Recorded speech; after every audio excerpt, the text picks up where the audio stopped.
Mainstream মিডিয়ার বাইরেও আমাদের হাসিব শাহরিয়ার জামান, ওদিকে দাদা দেব পুরোহিত, ওদের বাইরেও আরও অনেকজন আছেন যারা এগুলিকে মিসইন্টারপ্রেট করেন। বাট আমি একটু শুরুতে বলতে চাইব যে পৃথিবীর বৃহত্তম রাষ্ট্র একটি, আরেকটি হলো পৃথিবীর সবচেয়ে জনবহুল রাষ্ট্র পাশাপাশি, আর দ্য লার্জেস্ট ডেল্টা। এটার সাথে যে ন্যাচারাল মানে climate related and economic and social যে চ্যালেঞ্জগুলি থাকার কথা সবই আছে এখানে। সেই অবস্থায় এই সম্পর্কটাকে এগিয়ে নিয়ে যাওয়া খুবই চ্যালেঞ্জিং একটি কাজ। কিন্তু সেই চ্যালেঞ্জকে সবাই পারেনি ম্যানেজ করতে, অন্তত বাংলাদেশের সকল রাজনৈতিক দল পারেনি। এবং আমাকে বলতেই হবে, বঙ্গবন্ধু যেটা সূচনা করেছিলেন শুধুমাত্র তার কন্যার দ্বারাই সেটা সম্ভব হচ্ছে। এখানে কেউ বিন্দুমাত্র দ্বিমত বা অন্য কোনো প্রশ্ন বা সন্দেহ প্রকাশ করাটা খুব লাইটলি নেওয়ার সুযোগ নেই, এভাবে বলি। অথবা ভালোভাবে বলতে গেলে বলতে হবে যে আন্ডারমাইন করা হচ্ছে। আপনি পৃথিবীতে দ্বিতীয় কোনো প্রতিবেশী দুটো রাষ্ট্র পাবেন না। Every relationship is unique. Let's say there are North Korea, South Korea, that's one extreme. There are, up until the Second World War, the European neighborhood was troublesome. There are neighboring countries in South Asia. There are even, let's say, the birth of Singapore and the relationship immediately after being separated and independence with Malaysia, and also the relationship in other parts of the world, or so to speak, let's say as far as Latin America, আফ্রিকার কথা নাই বানলাম। তো সেই জায়গা থেকে প্রথমে যেটা বুঝতে হবে যে কতটা চ্যালেঞ্জিং, সেই চ্যালেঞ্জের জায়গাতে গত 15 বছরে আমরা যা ডেলিভার করেছি, 16 বছরে, এটা অন্য কোনো কিছুর সাথে কম্পারেবল না। এবং যে কারণে প্রায় বলতে শোনা যায় দুই পক্ষকেই যে আমরা এটাকে কোনো ডিপ্লোমেসির কোনো পার্টিকুলার থিওরির মধ্যেও ফেলা যায় না, ডিপ্লোমেসির কোনো পার্টিকুলার ডেফিনিশনের মধ্যেও ফেলা যায় না। এখানে বিজ্ঞ ব্যক্তিবর্গ আছেন যারা প্র্যাকটিশনার্স, তারাও সেটাকে ডিফাইন করতে পারবেন না সেভাবে। কিন্তু অবশ্যই সম্পর্কের এই 2024-এ দাঁড়িয়ে দুই দেশেই একেবারেই নতুন না হলেও ইটস রিনিউড, মানে নিউ ম্যান্ডেট নিয়ে দুটো সরকার এসছে। এবং আমার মনে হয় 140 কোটি এবং 17 কোটি মানুষের জন্য একটা ভালো সংবাদ যে একটা কন্টিনিউটি থাকছে। এবং এই কন্টিনিউটির জায়গাতে যেহেতু ডেলিভার করেছি আমরা গত 15 বছরে, এবং সেই কারণে অ্যাসপিরেশনও স্কাই হাই, এবং সেই জায়গাতেই এই অ্যাসপিরেশন বা এক্সপেকটেশন যেটা আছে সেটাকে ম্যানেজ করা বা সেই অনুযায়ী ডেলিভার করাটাও একটা চ্যালেঞ্জ। কিন্তু একটা বিষয় বুঝতে হবে, অন্তত বাংলাদেশের লিডারশিপের ক্ষেত্রে, এবং মানে দুটোর ক্ষেত্রে অবশ্যই বলতে হবে, আদারওয়াইজ এটাকে মিসইন্টারপ্রেট করা হয়ে যাবে, এমনি পুরো ইস্যুটাই অনেক সময় সেন্সিটিভ। সেটি হলো মাননীয় প্রধানমন্ত্রী শেখ হাসিনা বিশ্বাস করেন, অতীতে করেছেন এবং ভবিষ্যতেও করে যাবেন, কারণ তার বর্তমান কর্মকাণ্ড সেটিই বলে যে ভারতের সাথে সুসম্পর্ক রেখে নিজের ন্যায্য হিস্সাগুলি আদায় করে নেওয়ার মাধ্যমেই আমাদের যে পররাষ্ট্রনীতি সেটার সঠিক বাস্তবায়ন সম্ভব। আমাদের পানি অবশ্যই সবচেয়ে বড় সেন্সিটিভ ইস্যু, এবং সেটি আমাদের প্রাপ্যতা, এটা ভুলে গেলে চলবে না। আমাদের দুজন ভারতীয় বন্ধু বলেছেন বিভিন্ন ইন্টারনাল চ্যালেঞ্জের কথা, তিস্তাতে পানি নেই। আমি ওই ডিবেটে যাচ্ছি না যে তিস্তাতে পানি কেন নেই, পানি অনেক জায়গাতেই নেই। কিন্তু আমি পরিষ্কারভাবে গত 16 বছরে আমি এমন একটা কনস্টিটিউয়েন্সি রিপ্রেজেন্ট করি, আমার কনস্টিটিউয়েন্সির আমার নির্বাচনী এলাকার অর্ধেক মানুষ পদ্মার পাড়ে বসবাস করেন, এবং আমি দেখছি প্রতিনিয়ত পদ্মা।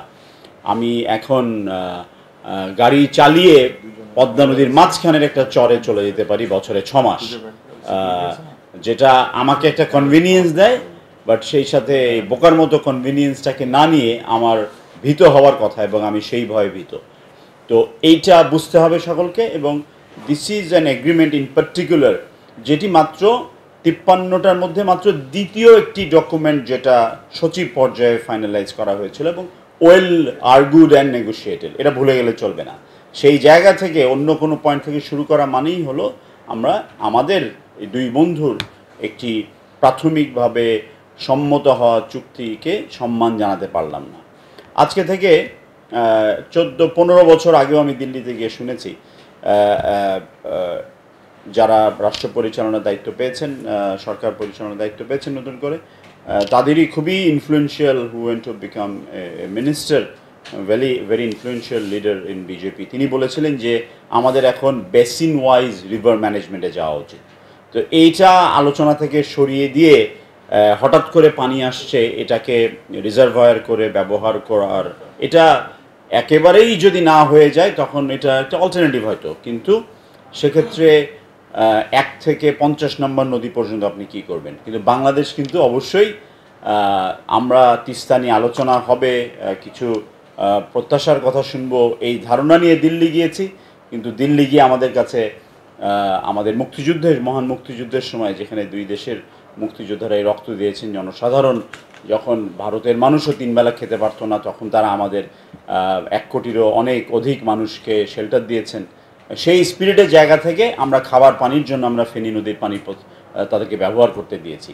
এটা মাননীয় প্রধানমন্ত্রী শেখ হাসিনার নেবারহুড পলিসি, যেটা যেভাবে বলি, অথবা বন্ধুত্ব, অথবা ঐতিহাসিক সম্পর্ক, অথবা মুক্তিযুদ্ধের অবদান, অথবা একটা fundamental need of a small town in Tripura, সেখানে or a town in Tripura, সেখানে তারা খাবার পানি নেবে, এটার জন্য উনি দ্বিতীয়বার চিন্তা করেননি। But it was a huge challenge for us people who are in foreign ministry, যাদের পারসেপশন ম্যানেজমেন্টের দায়িত্ব আছে, ইনফরমেশনটা ডিসেমিনেট করার দায়িত্ব আছে, তাদের জন্য এটা খুবই কঠিন একটা বিষয় ছিল, কিন্তু আমরা সেটা করেছি। তো সেই স্পিরিটটা 140 কোটি মানুষের, বা সেই বার্তাটা 140 কোটি মানুষের বা কয়েক শত রাজনৈতিক দলের নেতৃবৃন্দের কাছে কতটা পৌঁছাচ্ছে, এটা একটু দেখার বিষয় আছে।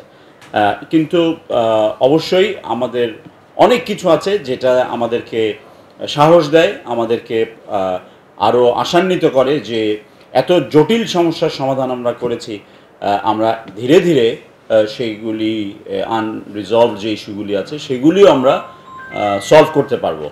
কারণ ভুলে গেলে চলবে না ল্যান্ড বাউন্ডারি এগ্রিমেন্ট, ভুলে গেলে চলবে না আমাদের ডিপ সিতে আমাদের বাউন্ডারি ডিলিমিটে চুক্তি, বা সেটা হোক আমরা আন্তর্জাতিক সংস্থার কাছে গিয়ে সেটার সমাধান পেয়েছি, দুই পক্ষই এটাকে উইন উইন বলে আমরা প্রচার করেছি। এবং বাংলাদেশ এবং ভারতের এই দ্বিপাক্ষিক সম্পর্কটা কিন্তু এখন বিশ্বে একটি উদাহরণ।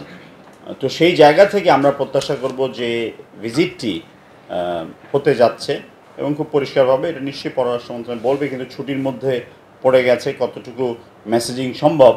যে একটি ছিল তো অবশ্যই একটি আনুষ্ঠানিক একটা শপথ গ্রহণ অনুষ্ঠানে মাননীয় প্রধানমন্ত্রী সহ দক্ষিণ এশিয়ার সরকার বা রাষ্ট্রপ্রধানদের উপস্থিতি, আর তার আগেই কিন্তু একটা বাইলেটারাল ভিজিটের কথা ছিল। তো সেটা হচ্ছে, উই আর ভেরি হ্যাপি। এটা দুই পক্ষের, আবার বলি, having work with that ministry for 10 years, খুবই চ্যালেঞ্জিং, এবং এটা আশা করি দুই পক্ষই খুব ভালোভাবে ডেলিভার করতে পারবেন। কিন্তু গত 15 বছরে মধ্যে একাধিক সফর হয়েছে। শেষ দ্বিপাক্ষিক সফরটি হয়েছিল সেপ্টেম্বর 2022-এ। সেখানে 33টি ধারার একটি জয়েন্ট স্টেটমেন্ট ইস্যু করা হয়েছিল।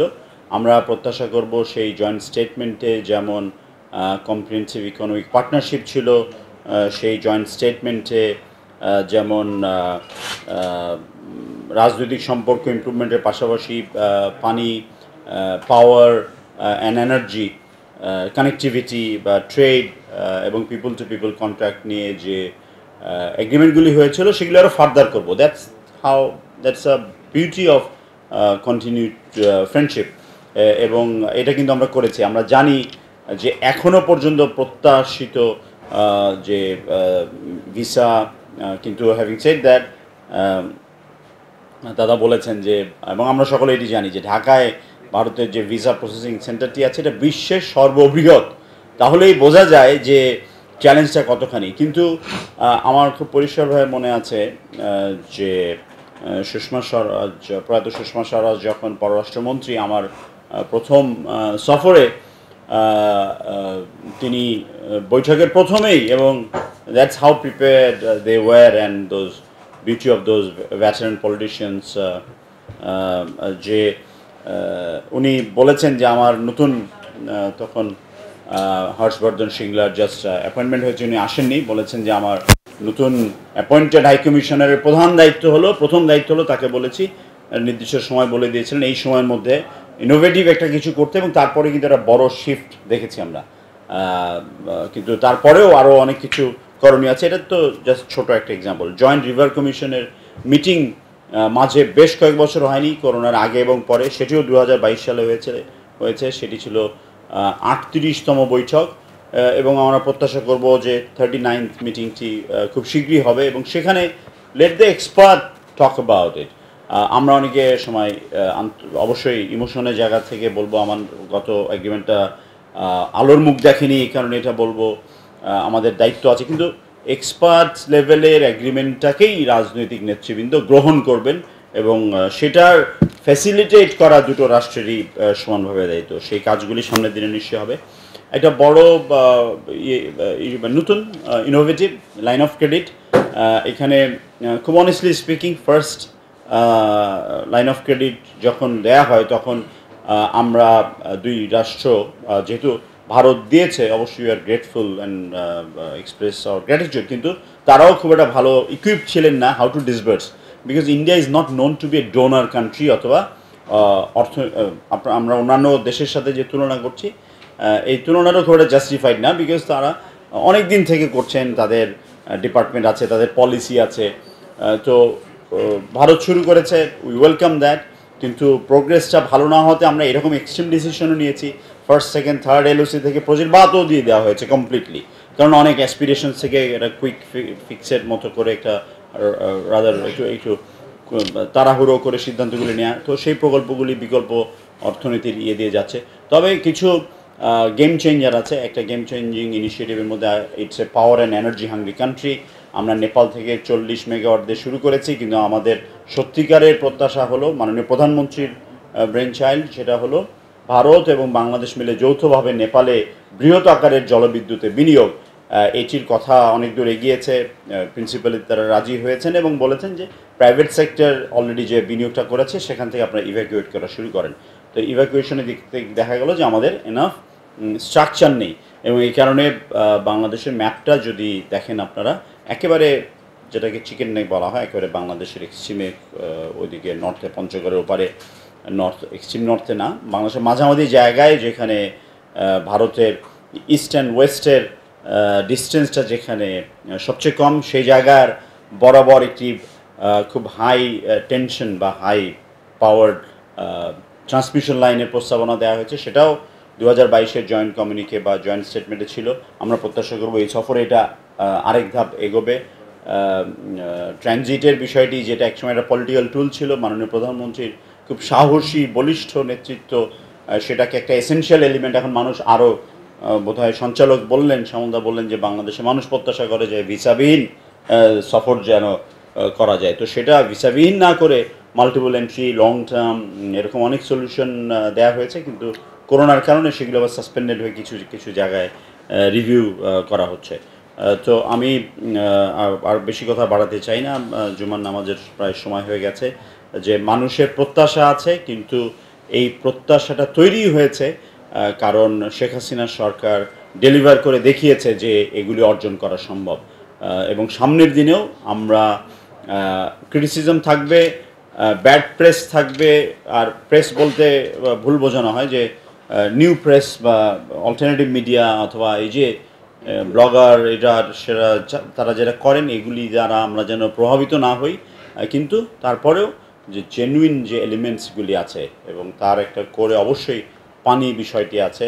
বাংলাদেশের এই পানি সমস্যার সমাধান না হলে বাংলাদেশের ফুড বাস্কেট, আমি আই প্রাউড মানে claim to be belong to that part of the country and spend my kind of not only childhood and everything else, but এটা একটা ঝুঁকির মধ্যে পড়ে যেতে পারে এবং গ্রাউন্ড ওয়াটার ইরিগেশনটা is not going to help. It's not sustainable environmentally at all. তো এই লার্জার পিকচারগুলি এবং সেই সাথে we are also blessed because ভারতের মতো এরকম কৃষিতে উদ্বৃত্ত উইথ অ্যাম্পল অপরচুনিটি, অনেকে একটু ক্রোনোলজিক্যালি না বললে একটা শেষ কথা দেশে বলি যে সেটি হলো যে অনেকে ভারতের সাথে ট্রেড ডেফিসিটটাকে মনে করেন যে এটা ন্যারো। হ্যাঁ, ট্রেড ডেফিসিট অবশ্যই ন্যারো করা উচিত, কিন্তু আপনার যদি ভারতের থেকে যে 12 বা 14 বিলিয়ন ডলারের আমদানির তালিকা ধরেন, তার মধ্যে অর্ধেকেরও বেশি আছে র মেটেরিয়াল, যে র মেটেরিয়ালটা এক্সপোর্টেবলের জন্য কনভার্ট করে আমরা সেটাকে ডাবল ভ্যালু এডিশন করে পাঠাই।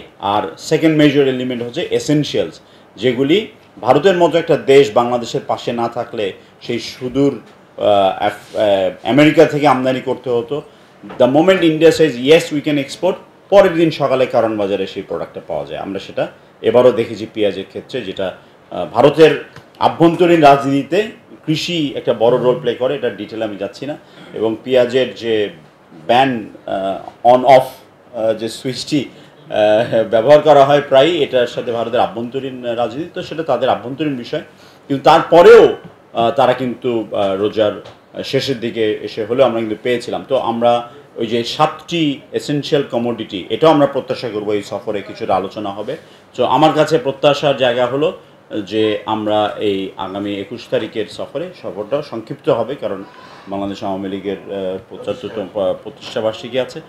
কিন্তু এই যে জায়গাগুলিতে আমরা রেখেছিলাম 2022-এর সেপ্টেম্বরে কাজ হয়েছে, কিন্তু এটার একটা স্টক টেকিং এবং ফার্দার আগামী 5 বছর আমরা আরও নতুন উচ্চতায় বাংলাদেশ ভারত সম্পর্ককে নিয়ে যাব, এই প্রত্যাশায় আমার আপনাদের মতো, এবং এটার মধ্যে খুব বেশি তফাৎ বোধহয় নেই। ভোরের কাগজকে আবারও ধন্যবাদ।